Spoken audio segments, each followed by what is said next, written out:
Welcome to the Badass Breastfeeding Podcast. This is Diane, your lactation consultant. And I'm Abby, the Badass Breastfeeder. And today's episode is brought to you by Sarah's Chill.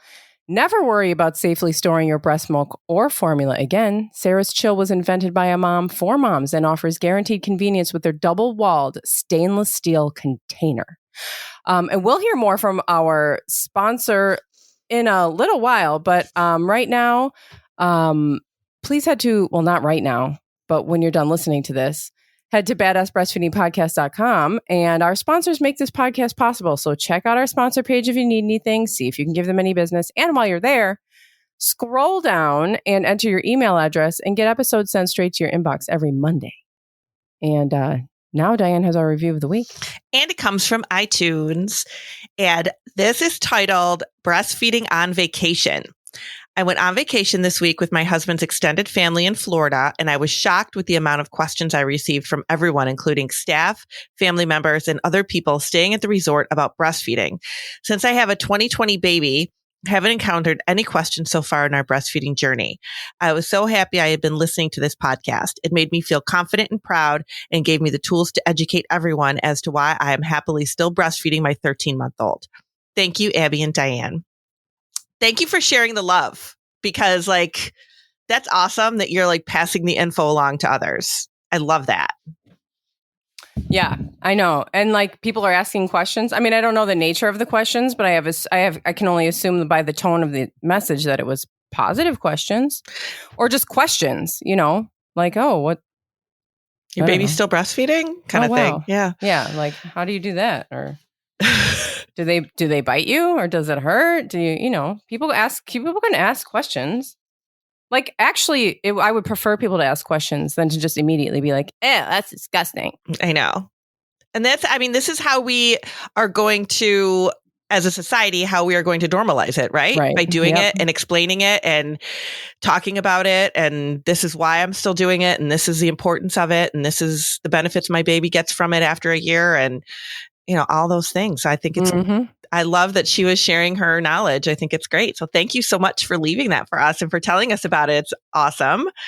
And thank you for leaving it on iTunes. But you can either send us emails or you can put a review on iTunes for us. If you want to send an email, it's badassbreastfeedingpodcast@gmail.com. Kind of easy. And we'll go from there. That's it. Yes. And today, what's our episode about today? Today, this is really cool. What's genuine curiosity? Yeah, this is really cool. We have an interview today, which, we don't do a lot of interviews, but this one is really, really good. It's really important. I think everybody's going to enjoy hearing about it. It's with Lisa from Sarah's Chill, and we are talking about the science behind milk storage.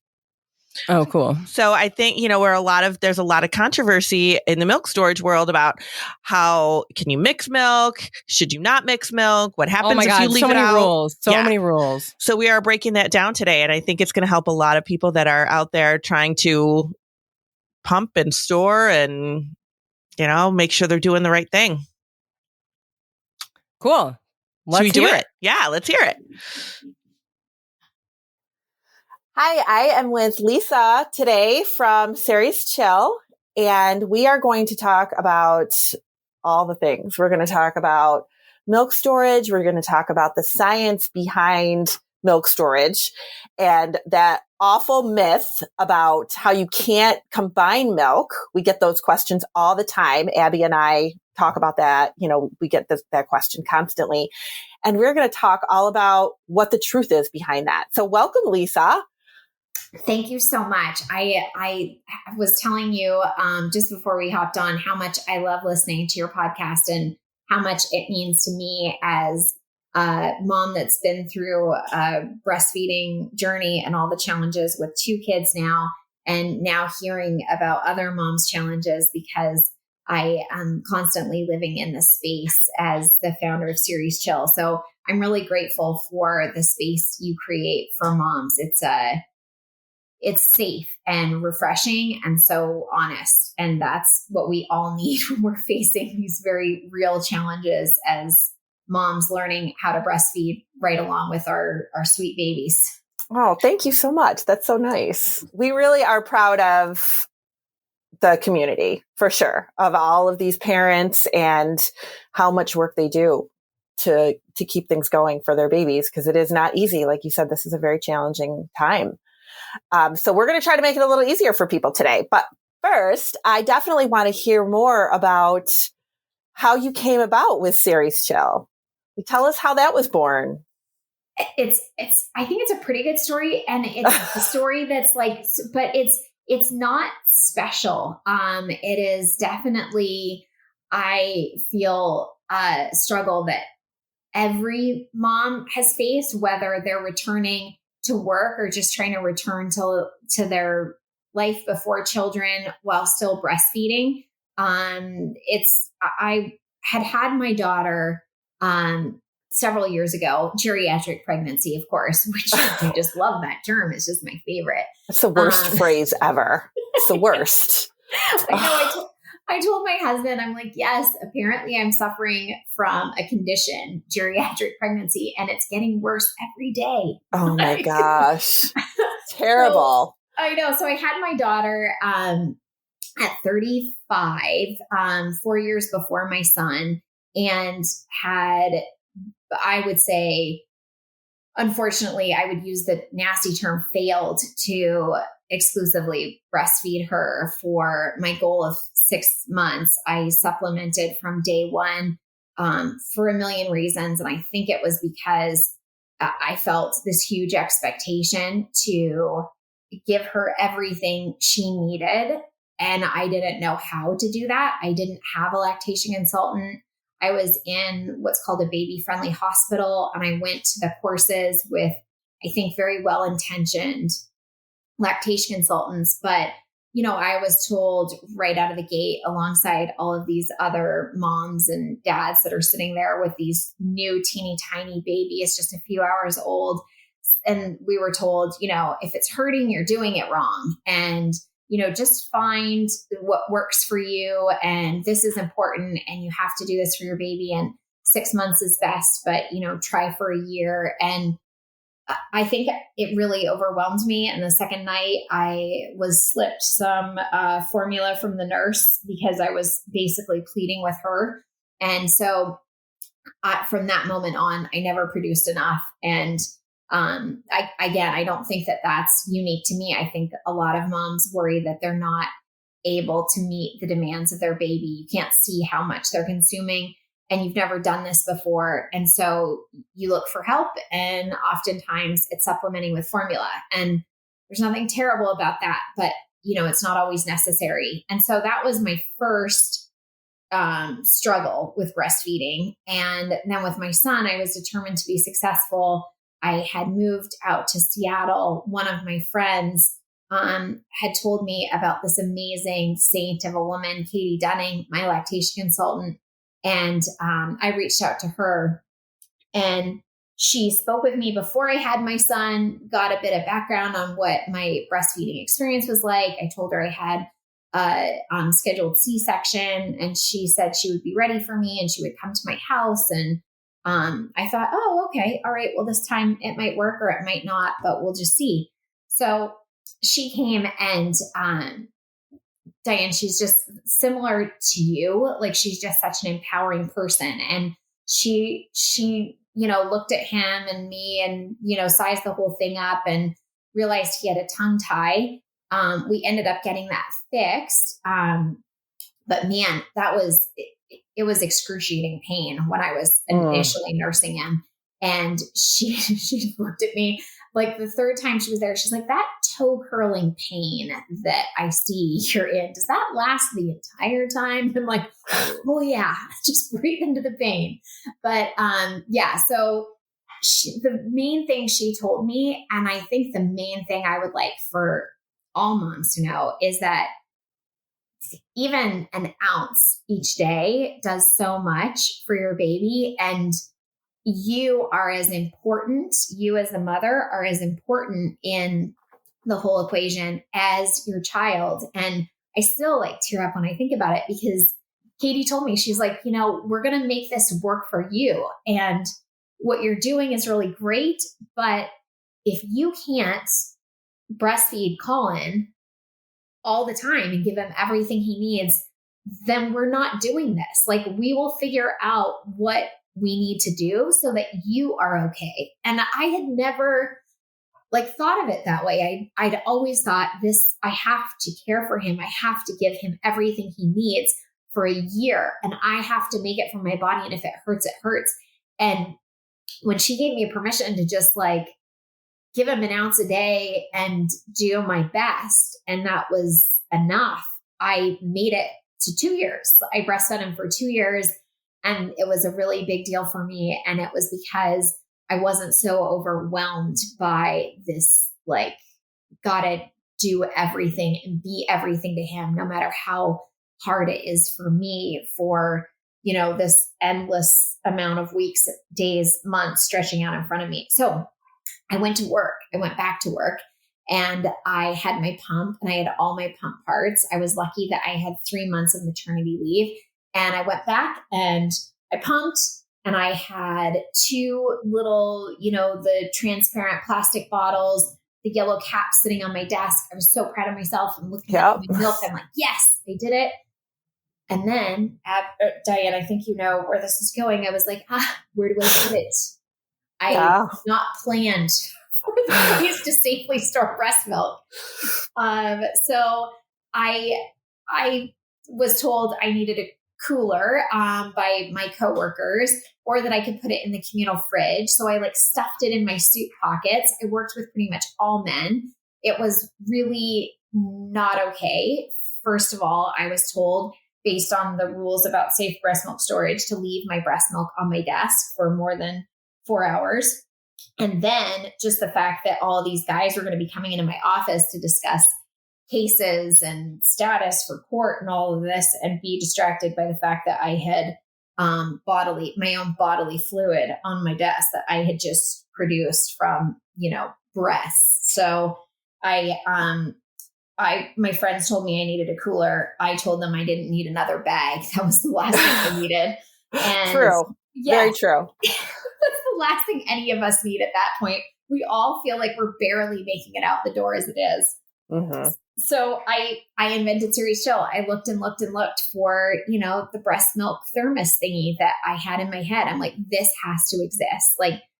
Coolers, plastic, more disgustingness, and another bag can't be my only option. And finally, one of my friends, an employment lawyer, she's like, Lisa, I'm buying you a cooler. You have to get over this. I don't know what you think you're doing, but you're not going to be able to do it without a cooler. Oh, save me. So, yep, my first and only cooler was thanks to my good friend, Helen, who, like so many moms, had just put her head down and just endured. And I think that's why we were stuck with such crummy, challenging breast milk storage for decades. I mean, Diane, we're talking about technology from the 1970s. Oh, it's insane. Freeze packs, plastic, and some vinyl. I'm like, no way. Way. So yeah, that was a very long answer to your great question. But mostly my point is, I think the only thing that maybe made me special in that moment is that I was just so darn stubborn. And I'm like, no way do we have to put up with this anymore. I think so many of us as moms, and certainly me in many instances, we just put our heads down and we just suffer through it, because we're like, this is about my baby. This is what I need to do. My comfort doesn't really matter in this moment, and it's only for X amount of time. So just, grit your teeth, put your head down and get it done. And that just doesn't have to be the way. And I think that now people like you, companies like LV, Willow, Baby Buddha, these more wearable pumps that are more convenient and, quieter. Thank God they're making them all quieter too. Oh my gosh, I know. It's changing. It's changing, what it means to be a mom and parents who are trying to meet breastfeeding goals. We just have more options and more ability to be ourselves and also meet the goals we set for ourselves as mothers and fathers and parents to sweet little babies. And I think too, like you have a really good point when you talk about, we just are supposed to accept that this is what it is. And I feel like that's kind of on the shoulders of, society and the culture that we're in right now, where they're like, okay, you want to go back to work. You want to keep everything the same. You want to go on with a career. You want to be a mom. You want to breastfeed your baby. You want to do all the things, but it can't be easy. It can't be convenient. So we're stuck with, like you said, paraphernalia from the 70s that is for keeping our breast milk for our babies. And we're lugging things back and forth and, making this very, very difficult, but we're doing it. We're doing it because we don't think there's another option. Right. And there are other options. Thank goodness. Yeah. And for moms, like my heart breaks for those women that are, I see, because I'm in the space and I know you hear it all the time, the women that their supervisors are giving them 4 15-minute breaks over the course of the day to pump. And to put these women in a position where they have to advocate for themselves, it's such a shame. Mm-hmm. And it's so intimidating. And I mean, I'm lucky that I didn't have to face those sorts of restrictions, but I think I would encourage a lot of women to be generous with themselves and understand what it takes for them to be able to pump and get what they need done in some sort of time. But so I think it first has to start with us understanding what's required for us to be successful, how much time it actually takes, like when you experience a letdown, and like then from there, how far you can get. And if you have the right pump, and did you get the right flange, and all of that stuff, understand what you need first. And then the trick, and this is the hard part, and it's just going to take a lot of really awesome women still, because we're at the beginning, I think, to explain to their supervisors and to help the world understand. Because you think about it, if you're a woman that's never had a child, or you're a woman that had a child but a very different experience, or you're a guy, how could you possibly know? Like, we don't even know ourselves how long it takes for us to pump what we need to pump. And that changes too. And heck, I'm, a year out from my breastfeeding and pumping, and I don't remember how long it took for me to like get the 7 ounces that I needed, from the beginning. Mm-hmm. So yeah, I think that there's still a lot of education that has to happen. And unfortunately, it's too often on new moms who are already dealing with so much to help the people who are in a position to help them to make it happen. And I think that maybe some of these women, listening to your podcast and learning what's required for themselves are then better equipped to go to their supervisors and say, I know I have these 4 15-minute breaks, but I can't make that work. And it's not because I'm being lazy or I'm a complainer. It's because this is what it takes to extract milk from my body. And I am away from my baby and not being able to nurse. It takes 5 minutes before I even start to, extract milk. And so here we go. Like, I need 20 minutes, or let's figure out a different way to divide it up or schedule it. So that was a bit of a tangent too, Diane, but that's something that I think about a lot, the challenges that women face that are doing shift work or, are in an hourly position. It's just such a challenge. It is. I have a family that I've worked closely with for the last couple of years. And it's so funny because she talked about just this same thing. When she went back to work, one of her coworkers said, can't you just pump in the morning and get what you need for the baby? And she was like, no, I can't do that. Like if it were that easy, then yes, that's what I would do. But I can't do that. We don't really consider the fact that this is completely lost on anybody who's never experienced it. Completely lost. They don't know what is involved. Just like new parents don't know what is involved when they start it. So how should we expect that our coworkers are going to understand what we're going through if we don't explain it to him. This is what I need. I need more time. I need more space. I need more, fill in the blank, anything when you're coming back from maternity leave. Right. Yeah. And like you said, the space is so important and we're seeing so many changes there, which is so great. I've been in contact. We were able to donate a ton of chillers to a naval base. I think it's a I saw that. I love it. I love that. She did such a great job. She is the spouse of one of the men stationed there in Hawaii. And she was so proud. And yeah, if you have a chance, like it's on our Instagram and we also have a blog post about it on the website. But yeah, she and all those guys were so happy that she was able to educate them about what was needed and create that space. They had not been putting these women in a broom closet because they're mean or cruel or thoughtless. They're just dealing with a bunch of other stuff. And it didn't register to them how important the space was. And I think, women that are being forced to kind of pump out in the open or in miserable spaces, that's another thing, to communicate to your supervisor. Say, I'm not asking for a couch because I want, a cush place to read magazines. It's because I'm trying to fit my pumping into this time, and being uncomfortable or feeling like I don't have any privacy and somebody's going to walk into me, it's kind of hard to, perform, so to speak. Like, can you imagine like trying to do some major bodily thing, but feel like you're on display or that you're not safe or you don't have any, peace. It would be a challenge. And I think people just who've never experienced it they just don't see that piece. And so again, it's unfortunately on moms and parents, these guys were dads too, and it opened their eyes. And so slowly but surely we're changing the world. We're getting there.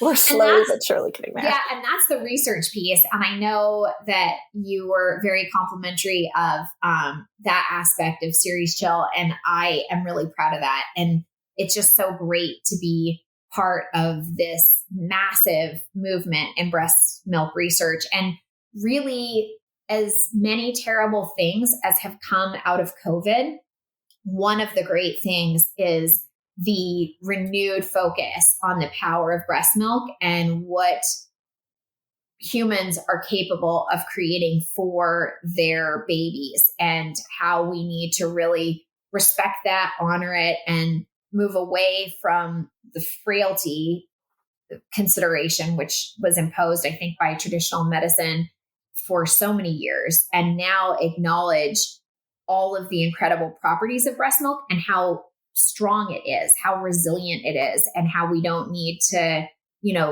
care for it with these kid gloves. And so, yeah, I'm really excited that we're able to bring a lot of that research together. Dr. Stellwagen is a real force in this space, as is Dr. Townsend. And he is doing research around adding warm milk to chilled and how that doesn't increase bacteria. And that's certainly something that women can do without, necessarily having to worry about it. He's getting as much research together as possible, as many donors as possible. So if moms want to donate, I know he's still working on getting all the pieces in place and making sure there's privacy, but moms can reach out to me or to Dr. Townsend at Vanderbilt University directly. And reaching out to me is as easy as emailing me. I'm at lisa@serieschill.com, and that's, CERESCHILL.com. But yeah, so anyway, it's a very great and interesting time as far as breast milk research goes. And I don't know if you have any like exciting stuff that you've seen lately, but I've enjoyed watching Katie Hines' TED Talk. That was years ago, but she talks about how there's more scientific articles in the Library of Congress about erectile dysfunction by like a factor of 5 or something crazy than about breast milk research.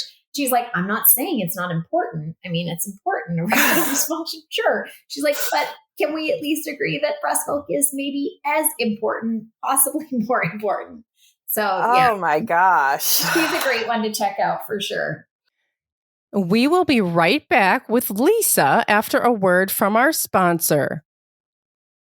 Today's episode is brought to you by Sarah's Chill. Never worry about safely storing your breast milk again. Sarah's Chill was invented by a mom for moms and offers guaranteed convenience with their double-walled stainless steel container. A little bit of water and ice is all you need to keep your breast milk safe for 20 hours. No more lugging around chunky coolers and dozens of containers. These sustainable bottles finally provide you with a safe, long-term solution that you can easily keep on your nightstand, at your desk, in the diaper bag, or tucked in your carry-on luggage.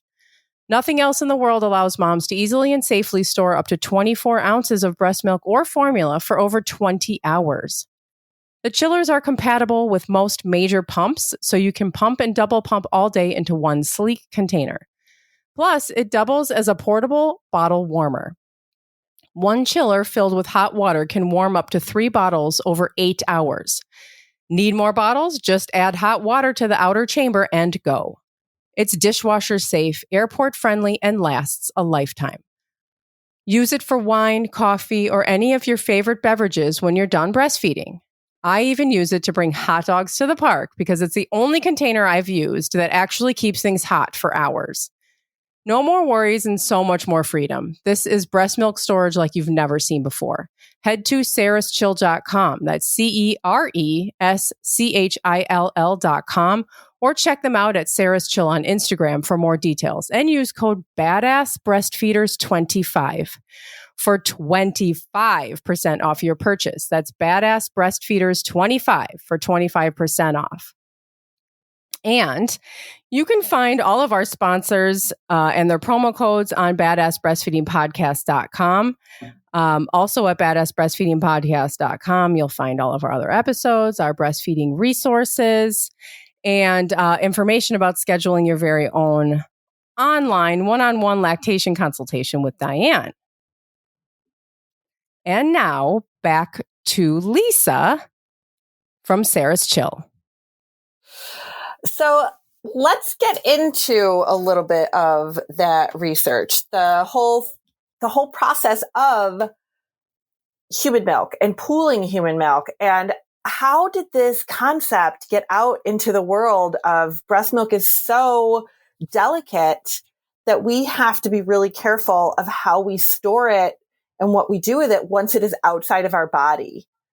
It's like glass, it's outside of our body. It's going to break as soon as it, hits the air. It's just, we have to be so cautious of it. And this is not the truth. This is not accurate information, but we go into it. And I remember even when I was first becoming a lactation consultant, and, it's quite a process. And I was, started as a peer counselor and got my training as a CLC and, kind of coming up. And this was 15-ish, maybe a little bit more years ago. And I remember learning that you could not shake, or you should not, I shouldn't say could not, you should not shake human milk because you're going to break up the long chain fatty acids that are in that milk. And that is detrimental. So you should not be shaking it. And then a few years later, it came out, people were like, that's not real. Like, that's not a thing. Like, just shake it up and serve it away. Like, that is not a thing. So, like, where did this come from? And now all this research, which is fantastic. And I'll admit, I knew nothing about anything when I had my kids. I knew nothing about breastfeeding. Breastfeeding came along for me. Like, I did nurse them, but the research part of it, the education part of breastfeeding came for me after my kids were born. And I remember just like putting the milk together because I was like, well, why wouldn't you do that? Like, why couldn't I? And this was really like, Google was just kind of becoming a thing. So I didn't have time to figure out how to look anything up, let alone, read it all because I was trying to take care of these babies. But I had no idea. And I just mixed it together and just went with it, and nobody died. Like, my kids are fine. They, nothing happened to them. But then people are very, very worried about what will happen if their milk touches each other, if it's been pumped at 2 separate times. what can happen? I'm like, nothing will happen to it. I hate to break it to you, but nothing good, bad, or interesting is going to happen. It is what it is. It's milk. It's human milk is way more indestructive than we give it credit for. And it's fine.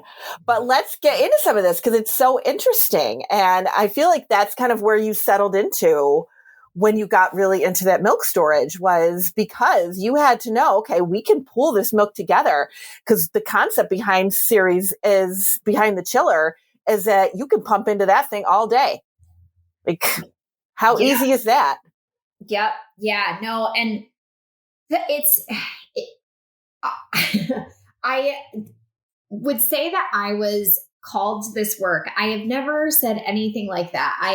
I loved being a prosecutor, an assistant district attorney when I was in Philadelphia. And I really felt like I helped a lot of victims of crime, and also, the people who were accused of crimes as well, in a lot of different ways. And that certainly was a calling, but even to a much greater extent, seeing the amount of misinformation out there and the burdens we place on moms and the additional concern. Like you said, you mixed your milk and it wasn't the end of the world. Nobody died. And yet I'm sure once you learn that, there's always this nagging feeling in the back of your head. Like, am I being too lazy for my kids? Am I not considering their needs enough? Am I putting my needs before them by not being careful enough with this milk? And it's like, that's the last thing moms need right now when they are facing such epic challenges. And breastfeeding is already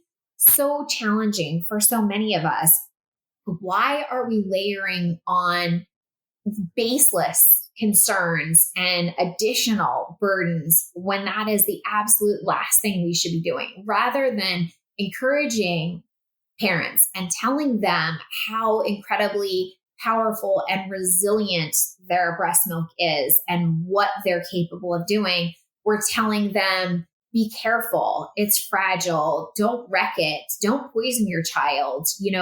Go take these extra steps if you love them. If you want to get to, 3 months, 6 months, a year, you better do it right. And here is the following guidelines. And it's like, I feel like it's like in the cartoons where they unfurl the tablet and it just like spills down the stairs. And it's like, wow, I had no idea that I was going to need to memorize all of these different like hours, days, weeks, months, temperatures, conditions, materials. I mean, it's so much. And the only explanation I've been able to get from the powers that be is that this comes from food handling, that I have not been able to find a single sliver of research involving breast milk that shows an increase of bacteria when you add warm milk to chill. I can't find it. When you're trying to prove a negative, when you're looking for the thing to prove the known truth, and there is no thing out there, it's so hard. And I get that I've gone out on a limb. I have been accused of trying to kill babies many times for, saying that it's safe. And I'm very, it hurt me a lot at first because I thought, no, I'm just trying to give information and I want you to make a decision based on the information. I'm not telling you how to parent. I'm not telling you I'm better. I'm just telling you what I know so that you can then decide.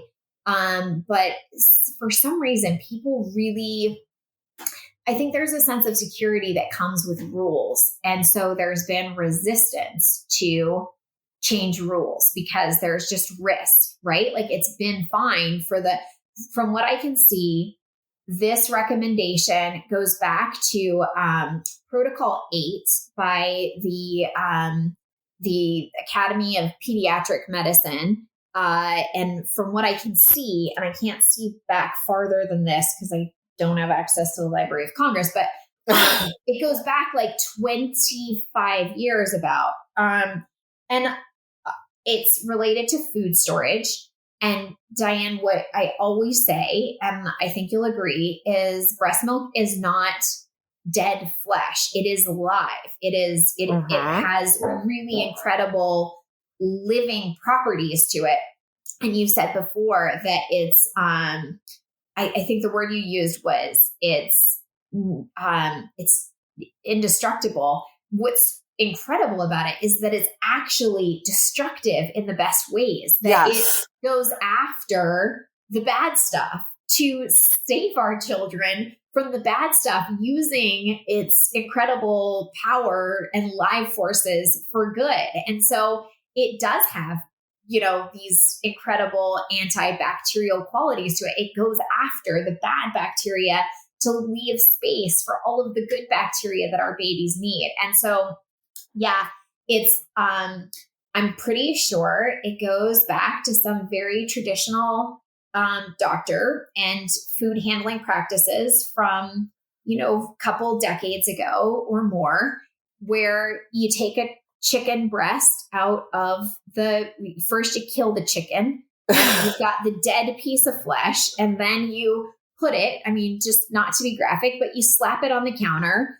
and leave it there for a few minutes. And then you put it in the fridge, and then you're like, well, I'm not going to eat it soon enough. And you put it in the freezer, and then you put it out on the counter to thaw it, because you think you might have time to make, chicken that night. But as it turns out, you don't have time. So you put it back in the fridge, and somebody looks at that chicken and gives it a smell, and they're like, holy smokes, this thing is rotting. Like, there is a lot of bacteria here. And I'm pretty sure it was all the temperature changes, not to mention the length of time. But it's like, what's so frustrating is breast milk has nothing to do with that piece of chicken. And yet the strictures for how you safely feed someone chicken have been attributed to breast milk. And women have been told, you must care for your breast milk like we care for these other food items. And maybe some of those make sense. Many of them don't, for the reasons you and I have talked about. And no, breast milk is a living thing until we kill it, but which is, freezing it or pasteurizing it or whatever else. But when a woman or person expresses breast milk and it is there, it is a living thing that is behaving like no other food that exists in the world. It is remarkable. It is something else entirely. And so while some food handling rules may apply to breast milk, fine. Let's base that on research. Let's look at breast milk in those conditions, and let's see what breast milk does if we're thinking of applying those rules or telling women they have to behave in this way. Let's look at breast milk.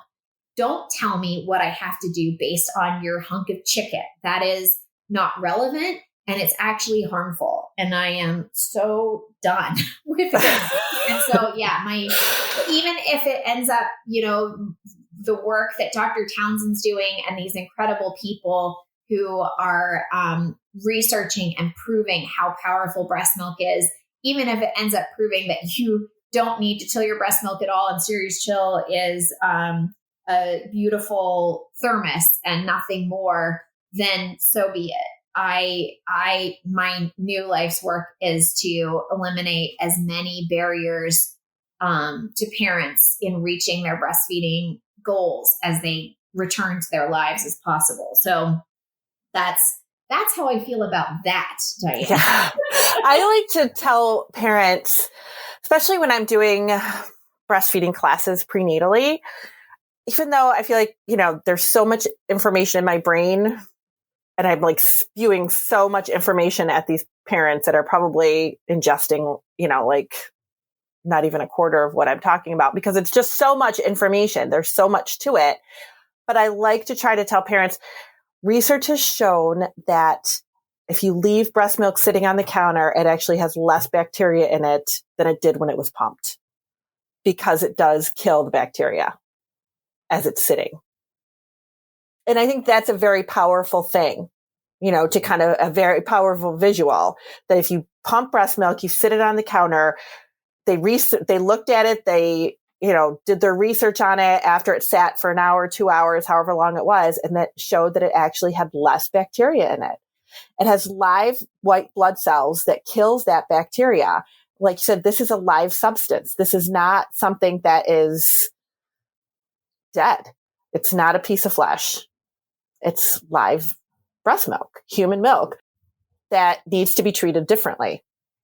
And it's not as fragile as everybody thinks it is. And we can mix the milk.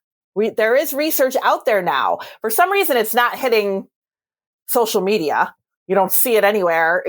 Facebook and the Facebook mom groups are certainly alive and well with everybody talking about how you can't mix milk. But you can. And research tells us now that pooling milk, mixing milk is okay to do. That it is not harmful in any way, shape, or form. And we can cut that corner to make things a little bit easier for us, right? Like, what's wrong with making things a little bit easier sometimes?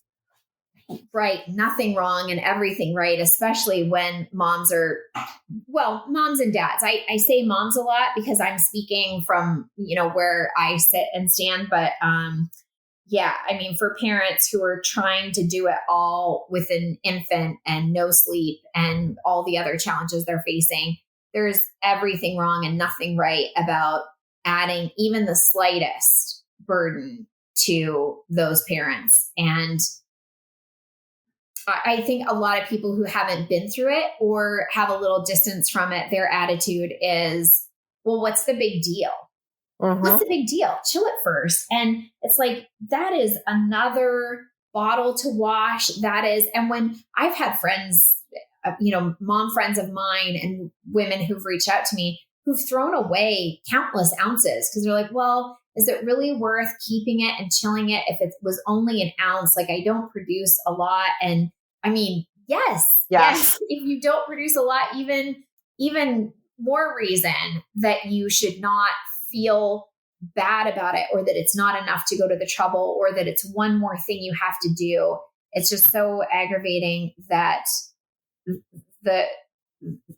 our hesitance to take a hard look at how amazing milk is creates these additional hurdles for parents to overcome. And it's so funny.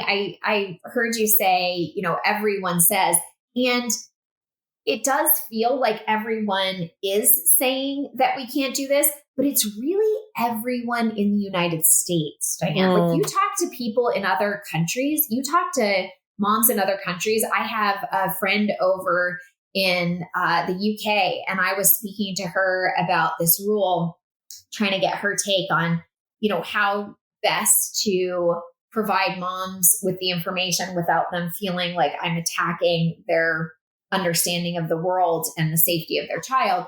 And she was so confused. It took us forever to get through the conversation because she's like, I'm sorry, what are you talking about? And I said, adding warm milk to chilled, how it's dangerous. And she said, warm to chilled what? And I'm like, breast milk? She's like, adding them together? She never heard that there was a danger in it. And Dr. Townsend has talked about how women in countries that are not nearly as privileged as the United States and don't have access to refrigeration like we do will leave milk out for hours and approaching days. And I just want to preface this by saying I'm not telling any of your listeners to do this. I don't have the research to back it up yet, but that's next to have. But that they leave their milk out, and you know what? No one dies. They feed it to their babies. It's perfectly safe because what our bodies are creating is amazing. And people have been functioning and feeding their babies for a long time without refrigerators. And somehow we've all made it this far as a species. Yes. We talk about that a lot on the podcast, how we have come this far as a species breastfeeding. And for some reason, it gets harder every year. Yeah. Like it really, we make this so much more difficult than it needs to be. And it's just mind boggling to me. sometimes. I'm like, why? And I'm thinking, like, as you were talking, I'm thinking about the whole concept of like washing pump parts.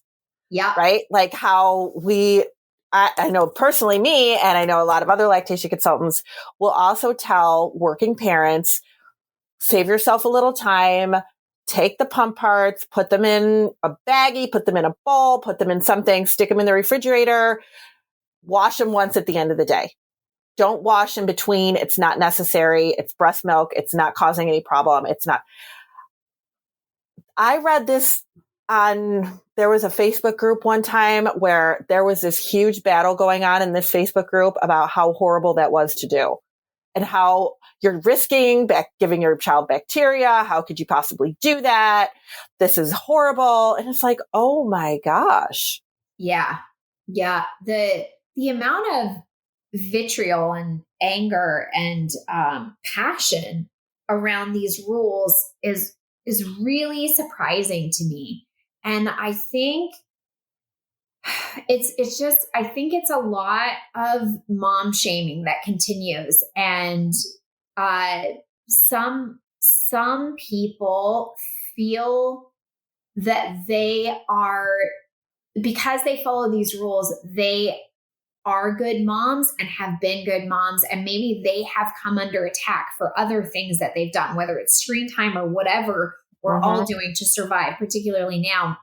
But to feel like they wash their pump parts every time, or they always chilled their milk before combining, they followed the rules. They weren't too lazy to provide for their child, and they did it right.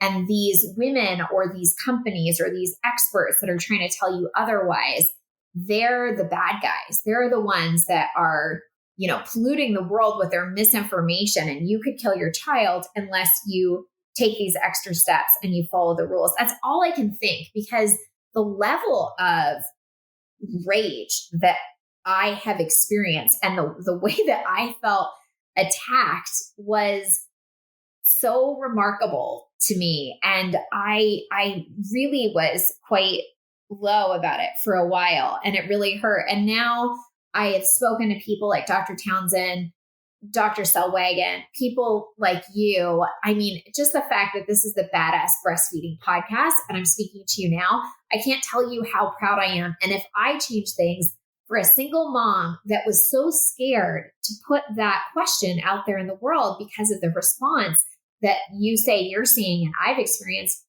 well, heck, then it's all been worth it, right? Like, and I don't care if anybody buys a single series chill. If that's been my impact, great. Because I think that women seem to do it more than men. And I also hate to say that, but if some guy was talking about, wearing tighty whities before trying to have a kid, I just can't imagine that there would be in a forum, a whole bunch of guys saying, do you know that you're risking the future of your family by wearing that kind of underwear? Like, you selfish son of a gun.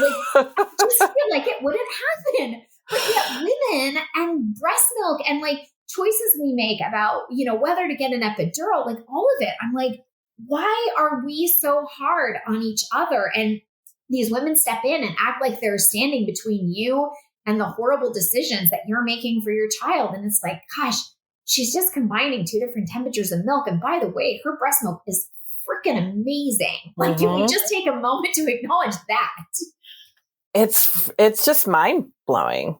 Honestly, it is. And there's sometimes I'll read things and I'll be like, wow, this is so, like you said, people are so passionate about their choices that it's like, am I wrong?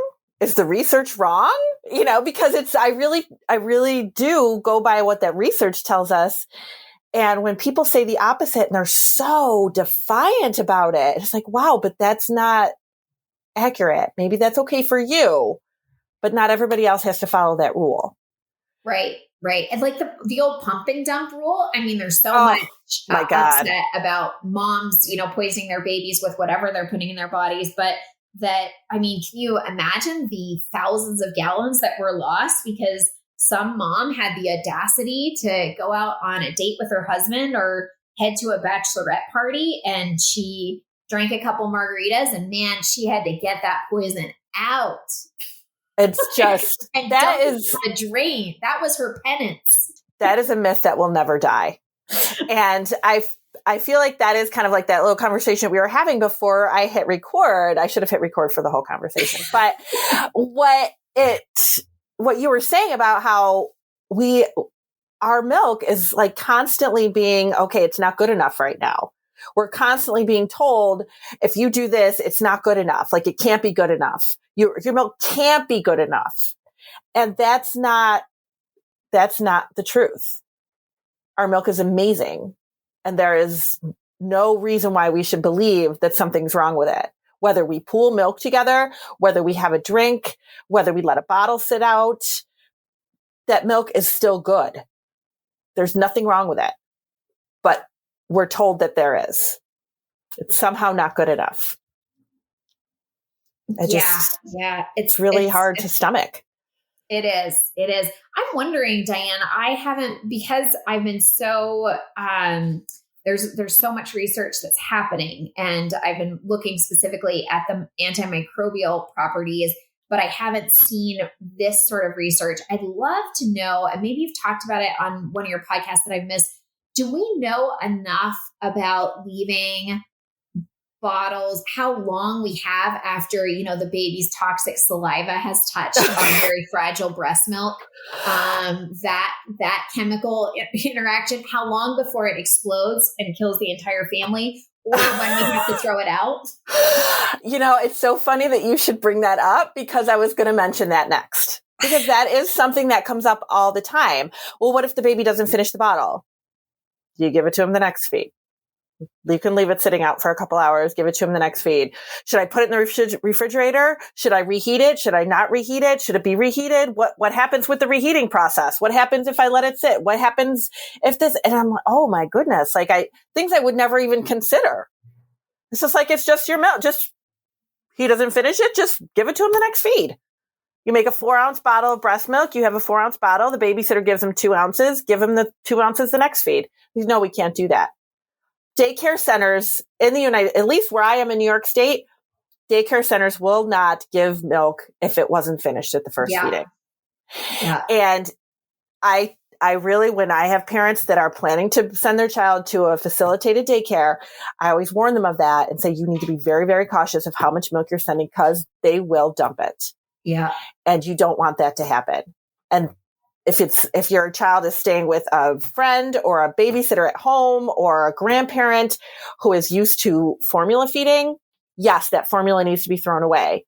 If it's breast milk, it absolutely does not. And I have had grandparent after grandparent or babysitter after babysitter throwing milk away, throwing it away because the baby didn't finish it. And then those parents contacting me and saying, how do I increase my supply? I can't leave enough milk. Yeah. Because they're throwing half of it away. Right. Or we were talking about pace feeding earlier, or they're trying to force that baby to drink the rest of the bottle because they don't want to throw it away, but they're going to have to, because again, it becomes this radioactive thing that is in your house. But, then forcing the baby to eat it, then that baby is getting used to, consuming so much more at feedings and, a bottle, the way it's delivered with a bottle, rather than the natural rhythm of nursing. And then so these poor women are coming back from long work days and they're trying to nurse, and the kid's like, man, I want my 6 to 8 ounces from that bottle over there, and I'm going to drink it all because that's how I've been trained all day. It's just really, really discouraging, and to have to put all of this into play I can't imagine being in a position where I would have to figure out going back to work after maternity leave, which we know in the United States is never long enough. Trying to figure out going back to work, leaving your baby with somebody, having to have enough milk to give that baby, having to have a place to store that milk while you're at work, knowing exactly what temperature that milk should be so you could tell the babysitter, and how it can't be brought down to this temperature, and you can't leave it out, and there's all these rules and regulations that go along with it. And if any of those things happen, you have to throw that milk away, and I have to figure out how to get enough milk for the next day. Right. How completely overwhelming is that for our parents that are returning to work? or for our parents who just want to be able to leave a bottle so that they can go out to that bachelorette party, or they can go out grocery shopping, or they can go out for lunch with girlfriends or whoever. And they can just leave a bottle and say, just feed it to the baby when you feel it, when the baby's ready. There's no regulations. There's no rules. Take some milk out of the refrigerator, put it in a bottle, give it to the baby. People are like, what? What? That's not complicated. Like, it's like, no, it doesn't have to be complicated. It does not have to be complicated. We are making this way more complicated than it needs to be. And the fact that they're doing research about it, I mean, there's a lot of, they're spending research money and research dollars on whether or not you can put your milk together. I know. And that's the heartbreaking thing. And yet without that research, nobody trusts it, because we're all indoctrinated to believe that our breast milk is frail, and that without handling it in this very, very specific, and impossible way, it will kill our babies who we love so much. And so only through significant clinical trials can we confirm that breast milk won't poison our babies. Even though we've been doing this as a society for 1,000,000 years. Right. The last 25 with all the rules, those are the important years. Oh my gosh. It's just really complicated. And it just doesn't need to be this complicated. And now, when you first started doing your research, when you started series, did you have that revelation of why are we making this so hard? This is insanity. How difficult this is for everybody. Yeah, I think I was lucky in that I came to pregnancy later in life, and I'd run political campaigns for years, and I was a lawyer, and none of those things are really important, except I had a lot of life experience and a lot of research experience and questioning authority experience, I guess you would say. And so I loved Emily Oster's book, Expecting Better. I don't know if you've read it, and I'm told she has a follow-on book about parenting as well. But her book, Expecting Better, it was all about how she has a background in finance, I think, and how upset she was to have all of these rules thrown at her. All of these concepts about infertility, how you get pregnant, then once you have a pregnancy, how you don't lose that baby that's in your body that you could lose at any given time. And then, how you give birth to that baby without killing that baby, without failing that baby that you've worked so hard to carefully carry for those, many months and for the years that you tried to get pregnant. And so I think that was a really important place to come from when I felt I failed my daughter. And then I had the benefit of my incredible lactation consultant. And then when I was trying to go back to work, looking at it and saying, this just isn't right. This just isn't fair. Coolers, really? Why? I use a cooler for tailgates and, fishing with my dad as a kid to keep the worms cool with the fish. But there's got to be something better for breast milk. And yet there wasn't. And so then once I was coming from that place of, I'm not putting up with this garbage, there is something better, and I will bring it into being because all moms deserve that choice. Then when I was coming up against the research, which I wasn't even aware of because my lactation consultant and my pediatrician were both like, oh yeah, people say that, but we don't really do that. I'm like, yeah. Well, then why are people saying it? What the heck? So then I thought, well, if I'm not killing my baby and I'm doing this, there must be something out there. And I found Dr. Selwagen's study, which is from 2013, and it's regarding NICU babies and how the benefits that those moms and those babies reaped from cooling milk and how there was no increase in bacteria. And I thought, geez, why isn't this out there?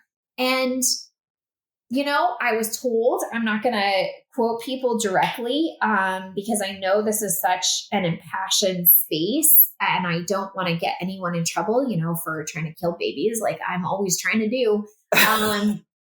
But that medicine is just slow to change, that doctors often learn things like this by following more senior doctors around and hearing it said and then saying it again. And then a new generation of doctors learns the same way. Mm-hmm. And that once it gets established over decades and generations, well, then it's just scripture. And to change it is to take a huge risk. And no one wants to take that risk. And especially when, I'm going to say it, Diane, when it doesn't matter to you, when it has no impact on your life and what you're trying to accomplish, when it seems like some small thing that is a burden on someone that is somewhat remote from you, well, then who the hell cares? Why am I going to stick my neck out on a change to what we know to be a safe way when saying the opposite might also be just as safe, but it's going to help with some small, what you perceive as some small inconvenience for some person out there that you don't even really know or you only see every once in a while. Like, why would you change? And the answer is because it's freaking hard. And if you add one more thing to that poor woman's plate, shame on you. Like, fix it. It's broken. Fix it. Mm-hmm. You broke it. You old guy. You're supposed to fix it. It's maddening when you hear that. Like, as somebody who likes to keep up on recent research and who didn't follow some, old lactation consultant around who was passing off bad information, I get enraged with that bad information that's being spewed all the time. And the other thing, and I was actually talking to another professional about this earlier today, is I feel like even when we know better, right? Even when we know better, if a medical provider tells us something different, we believe it because we look to them for that guidance. It's very, very powerful. And it is. It's a sense of security. And I understand that it fills a purpose. And sometimes it can certainly be a force for good. But when, as we've been talking about, you're adding another thing to that already heaping burden on parents, then that's when it's not okay. And you got to draw the line and you got to walk this stuff back because it's just time. It's overdue. There was a couple of years ago, a mom that I was working with who called me up frantic because she realized that her freezer had stopped working. Right? How many times have we heard that story? Freezer had stopped working and she had like 500 ounces of breast milk in there. And of course, her husband said, "Oh my God, what about the meat?" And she goes, "Who cares about the meat? My breast milk is in here." And she's like, "Do I have to toss it?" And we talked about it. Is it cold? Is it, like how long has it been? How long do you think it's been? I looked and looked and looked and looked for the research behind it. I could find absolutely nothing that said there was anything wrong with that milk if you refreeze it. Right. But could you find anything that said it was safe? That's the tricky part, right? Right. It was so crazy. And I'm like looking at all the places and I'm looking at for all the research all the places that I would normally look for research about this. There was absolutely nothing that said you cannot refreeze this.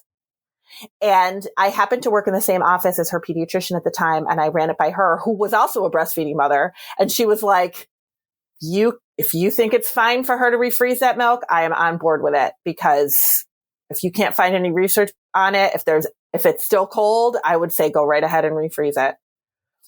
I mean, but there is how many people have thrown breast milk away that they have defrosted and just because they were told without any background, without any basis, without any research, you cannot refreeze that milk.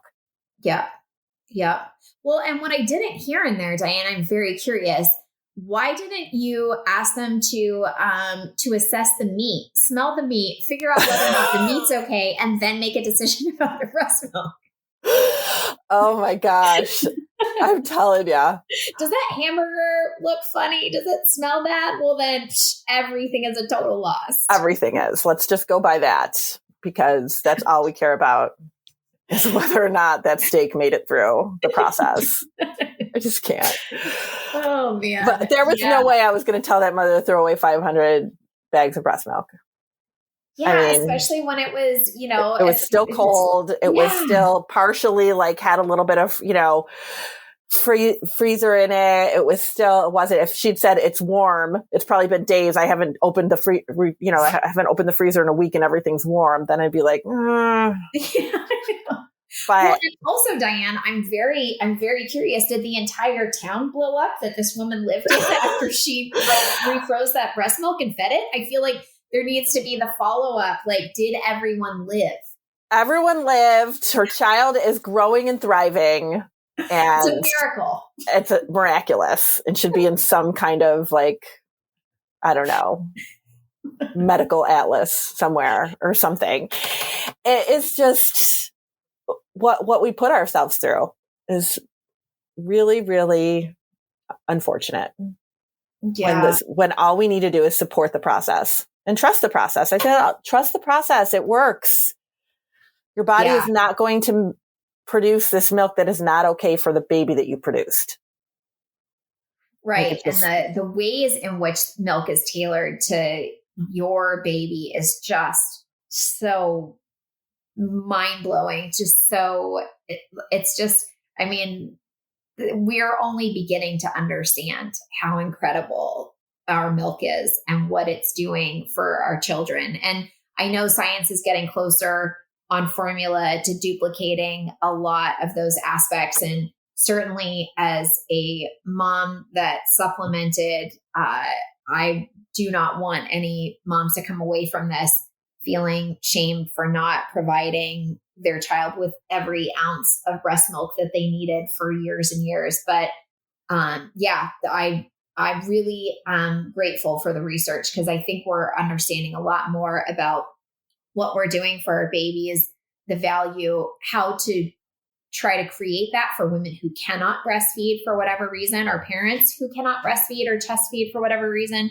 But I think it goes a long way to encouraging mothers to know how powerful they are and what they're creating in any small way, what it's doing for their child. And when we put these barriers up or spread this misinformation or say anything close to breast milk is frail and not resilient, we are stealing some piece of power from the parents that are doing their very best. And that kills me, and I won't stand for it. And that's why I love you guys so much, because you don't either.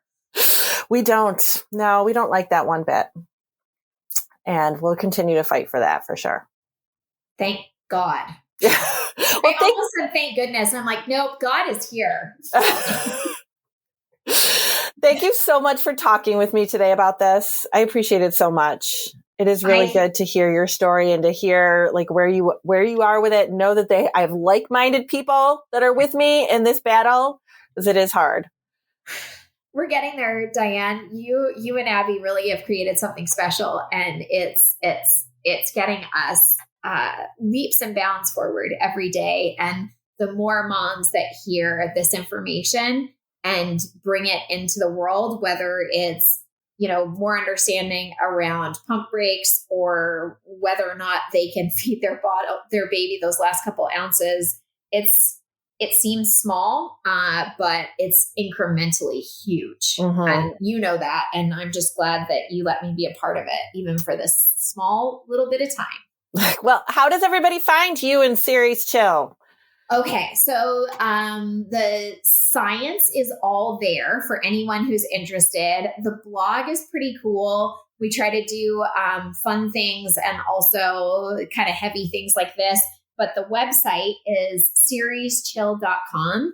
And it's the goddess, Ceres, who's the goddess of maternal relationships and breastfeeding and the harvest and all good things. I love that. It's C for cat, E for Edward, R for Robert, E for Edward, S for Sam, and chill, like be cool. And if you go there, you can find a lot of information, and any moms that are interested in the research or taking part in Dr. Townsend's exciting work can reach out to me at lisa@serieschill.com.